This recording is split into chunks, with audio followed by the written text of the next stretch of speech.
Assalamualaikum. So untuk video kali ni update pasal top rack untuk FZ aku ni.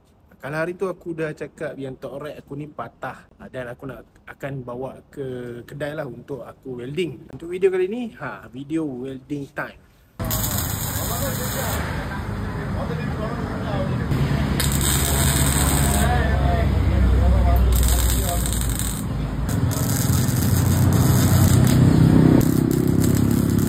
Yang nampak ni dah siap, dia dah welding. Walaupun taklah berapa cantik, tapi aku harap dia function lah. Dia tak spray hitam, dia biar macam ni je.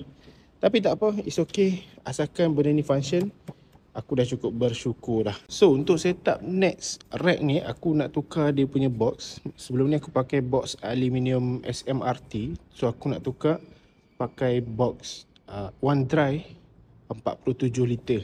Besar sikit lah dan lebih ringan sikit. Sebab apa? Sebab aku nak kurangkan risiko lah untuk benda ni terjadi lagi. Jadi yang mana nak beli rack untuk FZ ni, rack 1 ni, aku ada sediakan link dekat bawah tau. Benda ni memang function masa aku rack Thailand hari tu sampai ke Krabi, balik ke border, balik ke KL, memang sangat-sangat function, tak patah. Cumanya hari tu aku ada bawa kawan aku, dia ada duduk dekat bahagian belakang ni dan mungkin dia tekan dekat bahagian sini. Jadi dia beban lah, beban member aku tu sebabkan benda ni patah. Okey, tapi tak apa, kalau patah sekalipun dia ada solution dekat sini.